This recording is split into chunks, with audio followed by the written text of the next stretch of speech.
tango ekoki oyoyo tango yango yo ekoki Papa Stéphane Balamwange oyeye.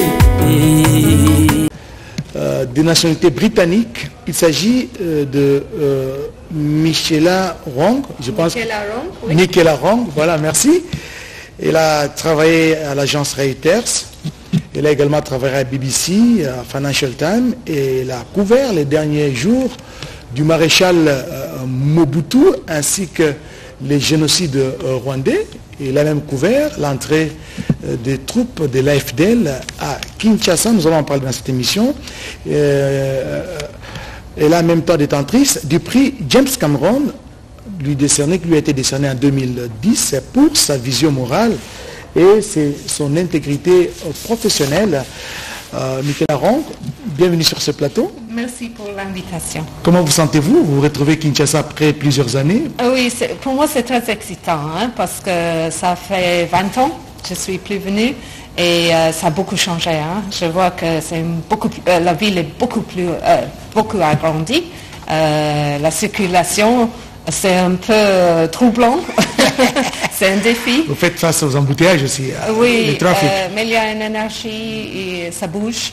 Et je vois que la ville a beaucoup changé parce que dans les années de Mobutu, c'était beaucoup plus tranquille. Voilà, donc il y a une forte la ville est devenue dense, surpopulation et le trafic. J'ai entre mes mains votre dernier né, si je peux l'appeler ainsi, c'est un livre, n'est-ce pas? Rwanda, assassin sans frontières, enquête sur le régime de Kagame. Qu'est-ce qui vous a poussé à rédiger un livre comme celui-ci, de plus de 500 pages? La motivation? Oui, moi, j'étais déjà entrée, la première fois que je suis entrée au Rwanda, c'était en 1994, avec Opération Turquoise. Je faisais des reportages sur les troupes françaises qui entraient là-bas. Et j'ai été confrontée à l'horreur du génocide, comme tous les journalistes. Et vous étiez sur place? J'étais sur place et je suis entrée dans la zone turquoise et après j'ai suivi tous les événements avec les Hutus qui sont sortis, qui se sont installés dans le Congo de l'Est, dans les camps de réfugiés. Parce qu'il y avait un couloir humanitaire qui avait été ouvert, permettant les Hutus justement, les réfugiés rwandais, à venir s'installer en RDC. Il y avait ces énormes camps de réfugiés et après, avec le passé des années, on a vu l'AFDL, l'invasion et enfin la chute de Mobutu et les Kadoko qui entraient ici à Kinshasa. Alors pour moi, c'était un chapitre très important dans ma vie professionnelle, émotionnelle même, et j'ai suivi un peu après tout ce qui s'est passé au Rwanda et j'ai commencé à avoir des soupçons et des doutes parce que je me suis dit mais quand même mes opinions, parce qu'on considérait que la discipline... Et il était sans pitié parce qu'il était... Non, mais c'est pas lui qui jugeait, mais c'était lui qui trouvait toutes les preuves et on disait qu'il n'avait pas pitié. Ouais. Il n'avait pas pitié, mais sa vie de famille, c'était une vie aussi très compliquée. Kagame a vécu peut-être dans une solitude.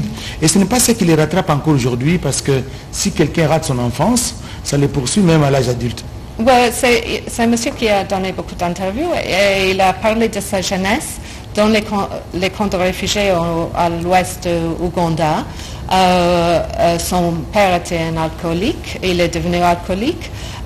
Son père était très amer parce que c'est un homme d'affaires avec beaucoup de succès avant, qui est devenu un réfugié et qu'il vivait dans la pauvreté. Je pense que Kagame se sentait vraiment à l'écart, comme tous les réfugiés rwandais.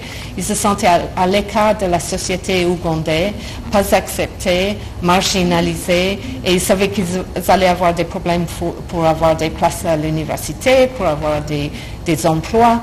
Et je pense que ça lui a beaucoup marqué. Et on dit que c'est un homme qui est devenu un peu impitoyable. Impitoyable. Parce que il cherche toujours à gagner le respect des autres. Il veut absolument... En faisant un forcing, parfois en utilisant la vengeance en même temps. Oui, parce qu'il a absolument besoin qu'on reconnaît son importance, parce qu'il a été ignoré quand il était enfant. Oui, puisque nous parlons justement de ces livres, un gros livre de 500, plus de 500 pages, nous sommes à 542, c'est quand même beaucoup, c'est énorme, et vous l'avez subdivisé en 4 parties, et la première partie, vous la nommez la corde. Oui. C'est en référence à quoi? Bon, la corde, c'est une référence à l'instrument qui a été utilisé pour tuer Patrick Karegeya, l'ancien chef des renseignements rwandais, parce qu'il est entré dans la chambre d'hôtel le Michelange, qui est un des hôtels les plus connus à Johannesburg. Et on a pris la corde du Nous sommes à Sandton City, à oui. Sandton, la ville de Sandton. Oui, oui c'est exactement ça. Et on a utilisé cette corde pour lui étrangler. Alors j'ai commencé comme ça.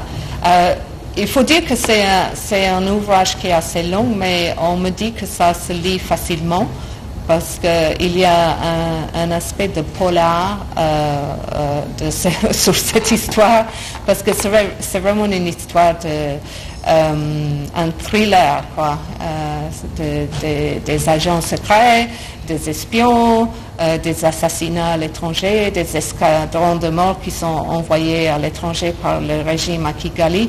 Alors je pense que quand même, oui, c'est un livre solide, mais ça se lit facilement. Et la deuxième partie, et vous parlez justement de l'adolescence dans les FPR. Il se démarque par l'espionnage de ses amis et il tue même ses propres frères, ses propres hommes. Bon, je parle de la U, qui était un instrument utilisé dans le NRM quand on avait des espions pour éliminer. C'était un groupe de rebelles, ils étaient en cachette dans le maquis. Pas loin de Kampala, alors on utilisait la U pour éliminer les espions et les agents les soupçonnés. Et ce qu'on a vu après, c'est que le FPR a utilisé la U beaucoup aussi, parce que c'est une manière silencieuse d'éliminer les gens. Si on utilisait un fusil, on peut entendre ça. Est-ce que vous avez eu des difficultés pour accéder aux sources, à certaines sources dans la rédaction de cet ouvrage? Oui, bien sûr. Il faut dire que moi, beaucoup de gens que j'ai interviewés à la fin de notre entretien, ils ont dit il ne faut jamais me citer, il ne faut jamais laisser voir ou donner le moindre soupçon de qui je suis. Parce que ou c'était des gens qui habitaient en Ouganda, ou c'était des personnes qui avaient des liens toujours avec le Rwanda, peut-être ils avaient des amis, de la famille, des propriétés au Rwanda, et ils savaient que si eux, ils étaient cités dans mon livre, ils allaient avoir des problèmes avec le régime actuel. Avez-vous déjà été inquiété ou menacé par téléphone ou comment à la sortie de ces livres, Rwanda Assassins sans frontières? Vous parlez des assassins sans frontières, vous avez parlé d'un escadron justement, des morts qui sillonnent à travers le monde pour régler des comptes, ceux-là qui sont contre les régimes de Kagame. Oui, effectivement, le thème principal de mon livre, c'est les escadrons de mort qui sont envoyés, par exemple, en Angleterre, en France, en Belgique, en Sud-Afrique, Mozambique aussi, Kenya, Ouganda, pour éliminer les gens qui sont considérés comme des ennemis de l'État par Kigali.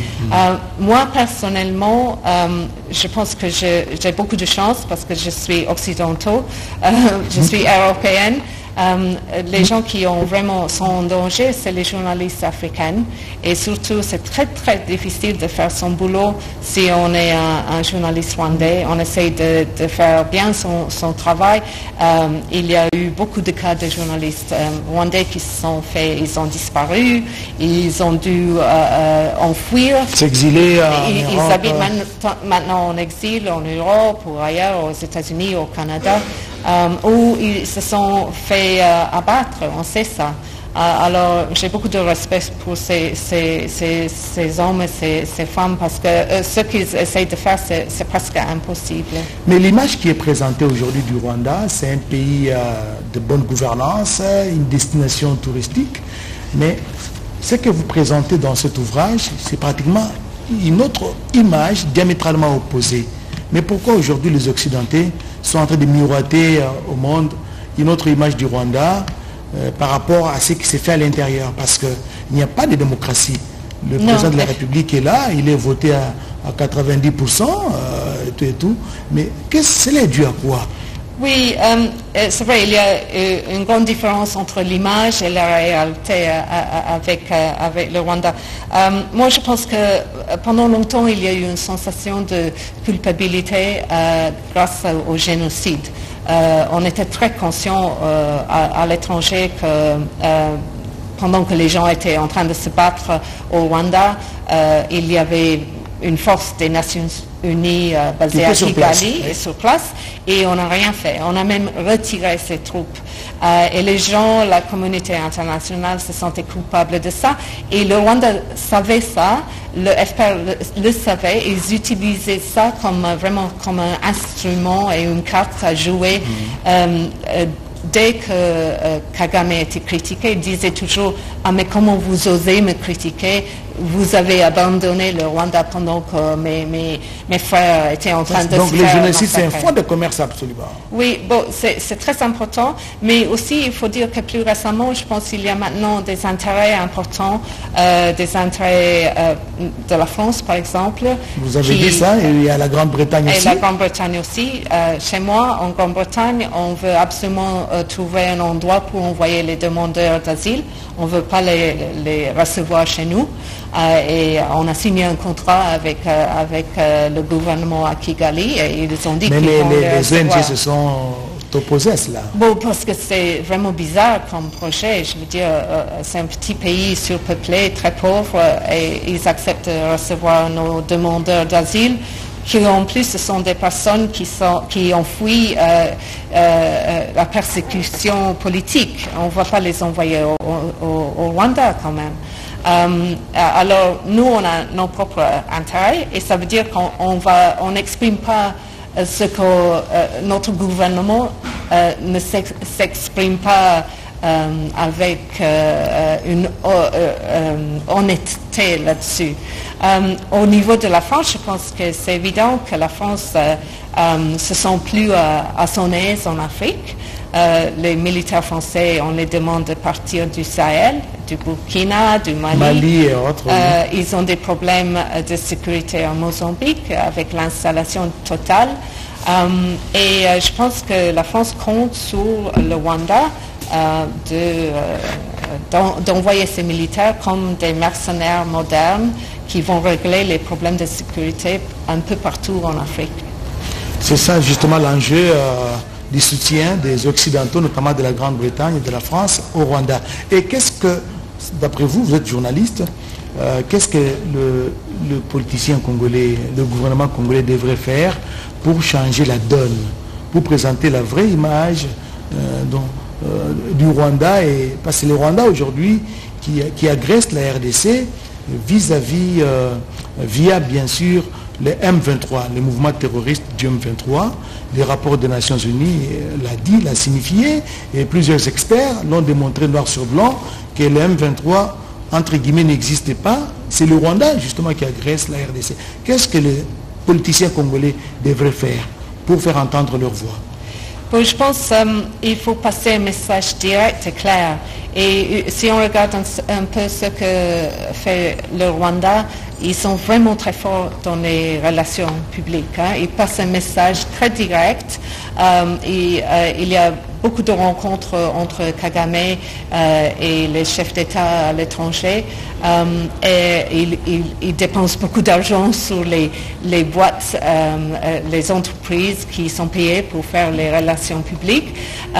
Et ils sont très malins, très doués dans ce secteur. Je pense ici au Congo, il y a eu une histoire politique tellement turbulente ici pendant plusieurs années que souvent la communauté internationale, ils ne sont pas très clairs. Ne s'intéressent pas, oui. Oui, ils trouvent que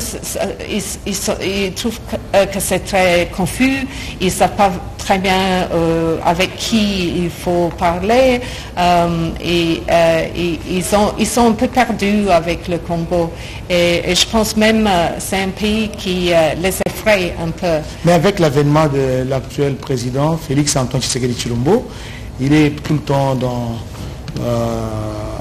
il est en mouvement en termes de diplomatie, il rencontre ses pairs, et soit aux États-Unis, en France, à travers le monde, pour faire entendre la voix. Donc la diplomatie est en marche, la RDC s'ouvre au monde. Vous avez dit que l'histoire de la RDC est un peu tumultueuse, oui. C'est l'ancien temps. Maintenant, l'actuel président de la République, Félix Antoine Tshisekedi Tshilombo, fait tout pour que la RDC s'ouvre au monde à travers une diplomatie agissante. Je pense que l'image du Rwanda est en train de changer, et aussi l'image du Congo en même temps. On commence à rédiger le tir, c'est mon impression. Mais ça prend du temps. Et il faut dire que chez nous, en Occident, on est paresseux intellectuellement. On a tendance à se dire il y a les bons, il y a les mauvais.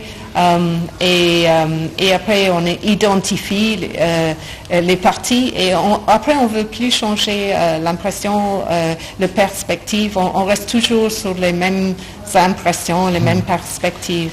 On reste figé. Alors, troisième partie de votre livre, vous parlez... vous l'intitulez « Les fusils ». Oui.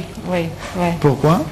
Oh non, juste parce que je pense que l'histoire des Grands Lacs a été tellement violente qu'à un certain moment, il y a eu tellement de bouleversements violents dans la région. Premièrement, il y a eu l'invasion du Rwanda par le FPR dans les années 90. Après, il y a eu la chute de l'avion. Et après, on a vu que le génocide s'est déclenché. Après, on a eu la prise de pouvoir. Il y avait eu cet gros exode de la population. Et on a vu l'AFDL et les camps des réfugiés se faire démanteler, la chute de Mobutu. Alors, c'était vraiment toute une période extraordinaire de l'histoire qui a eu lieu dans très peu de temps. Et vous avez couvert la chute du maréchal Mobutu. Qu'est-ce qui vous a marqué le plus? Parce que vous avez été journaliste ici à Kinshasa en couvrant cet événement. Quand on vous parle du maréchal Mobutu, vous qui étiez à Kinshasa en son temps, vous pensez à quoi? Quand moi j'habitais ici, il était absent et c'était très intéressant parce qu'il avait une saisie sur le pays et sur la ville, mais il n'était jamais ici. Il était à Badolite. Et il y avait lui et ses 4 généraux qui géraient tout, mais effectivement il n'y avait pas de gestion. Et on voyait qu'il y avait une absence. Et je pense que le moment quand les Kadogo sont entrés dans la ville, cette absence s'est concrétisée. Et on a vu que c'était un monsieur qui était président, mais c'était vraiment un type de statut symbolique, quoi. Que c'est un monsieur qui était plus président depuis longtemps, mais peut-être on ne se rendait pas compte. Ok. Et l'entrée de l'AFDL, des troupes de l'AFDL, les troupes de l'AFDL vous ont trouvé ici à Kinshasa. Oui. Vous aviez peur parce qu'on pensait à l'hécatombe. Il y avait une grande tension, tous les Kinois vont se rappeler de cette période. Mais quand ça a eu lieu, il y a eu un gros soulagement parce qu'on a fait le soft landing et je pense les Américains, le gouvernement américain et le général Mayele à l'époque. On parle de soft landing, donc un bon atterrissage. Hein? Oui, le bon atterrissage, le général Mayele, l'AFDL, les Américains, ils ont un peu organisé ça. Alors, il n'y a pas eu de massacre à Kinshasa et il y avait on avait une sensation de soulagement. Ok, ça c'est vraiment de l'histoire. Nous sommes en train de terminer cette émission, cette interview. La dernière partie de votre livre, vous l'avez intitulé « Le missile ». Vous voulez faire allusion, vous faites allusion l'avion d'Habyarimana qui avait été abattu. Oui. Oui. Ou d'autres faits? Oui, moi, c'est pas un livre sur l'avion, parce que je pense qu'il y a eu beaucoup de journalistes et beaucoup d'écrivains qui ont écrit sur cet avion, la descente de l'avion, mais quand même, je ne pouvais pas l'ignorer non plus. Et Karegeya, monsieur Patrick Karegeya, lui, il disait, quand il était en exil, il admettait que c'était l'FPR qui l'avait fait, qui était responsable. Et moi, j'ai trouvé que c'était intéressant, que j'ai fait beaucoup d'interviews avec les gens qui appartenaient au FPR. Et il y avait plusieurs de dirigeants, anciens dirigeants du FPR qui m'ont dit, oui, effectivement, c'est nous qui l'avons fait. Et ces mêmes personnes ont donné des témoignages à la justice française. Ils sont allés là-bas pour signer des déclarations et quand même on a déclaré un non-lieu. Alors je pense que la justice française a décidé qu'elle ne veut plus en savoir et ils veulent, parce qu'il y a maintenant un soutien de la France pour Kagame, ils ne veulent pas admettre que c'est possible que le FPR est responsable de la chute de cet avion. Et pourquoi la France impose la démocratie dans certains pays, mais dans d'autres, elle ferme les yeux? Bon, il y a un mot pour cela, c'est le realpolitik, et c'est pas nouveau. Je veux dire, on a vu ça pendant des années, des décennies, et après tout, il faut se rappeler que Mobutu, quand il était en place, une des dernières personnes qu'il a visité à Kamchachi, moi je me rappelle très bien, j'étais là-bas, c'était l'ambassadeur de France. Qui le visitait quand il était là avec sa famille. Il était sur le point de partir et l'ambassadeur français, c'était une des dernières personnes dans laquelle il avait confiance. Et il y avait les Américains qui disaient il faut partir et les Français qui disaient non, ça va encore aller. Alors je pense que c'est pas nouveau. Et c'est une erreur, mais c'est pas nouveau. Nous sommes en train de terminer. Peut-être une dernière question qui me taraude l'esprit. Au début, parce que la guerre d'agression, la guerre qui sévit en République démocratique du Congo, surtout dans sa partie est, ça fait pratiquement plus d'un quart de siècle, plus de 25 ans. L'est de la RDC est devenu le ventre mou. Sur le plan de la sécurité, alors tout commence par là, il y a des mouvements, beaucoup de groupes armés, une centaine au Nord Kivu.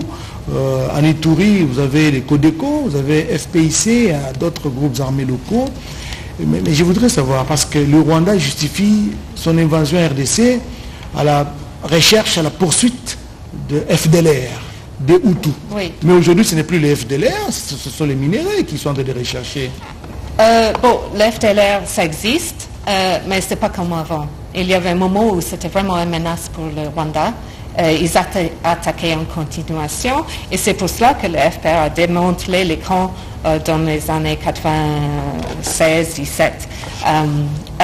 Mais maintenant, on pense même que ce mouvement, c'est peut-être entre 600 personnes et 1000 personnes. Alors, ce n'est pas une vraie menace. Alors, oui, il y a des intérêts des minéraux, mais pour moi, ce n'est pas la vraie raison. Je pense que quelquefois, on parle un peu trop de ça. Pour moi, c'est plutôt politique et stratégique. Pour moi, la question, c'est que Kagame, et à un certain moment, il se sentait dépassé et exclu par cet accord entre le RDC et l'Ouganda au niveau de commerce, de routes, de construction, et il n'aime pas ça. Il veut absolument faire voir que c'est lui le plus important. Il est incontournable. Et alors, il sème le désordre à travers le M23 et on sait bien qu'il fait cela parce que les Nations Unies ils ont publié un rapport qui le dit clairement, les Américains l'ont dit, même les Français ont admis ça, les Espagnols, les Allemands. Même si sur le terrain ils ne font rien. Bon. Oui, ils ne font rien, mais ils le savent. Et je pense, oui, il y a des intérêts sur les matériaux primaires, mais quand même, c'est stratégique et politique plutôt. Le livre est là. Rwanda, assassin sans frontières, enquête sur le régime Kagame. Où les trouver? Parce que je sais que les Congolais sont pris à lecture. Bon, ça vient de sortir en avril, c'est tout nouveau. Et on est en train de faire des livraisons ici, à Kinshasa. Ils sont en train d'arriver. On peut aussi l'acheter sur Amazon, la version française. Et il y a une version électronique. Je ne sais pas si on peut acheter ça ici au RDC. Oui, c'est possible. Mais oui, c'est en vente en France, en Belgique, et j'espère qu'il y aura beaucoup de copies ici au RDC aussi.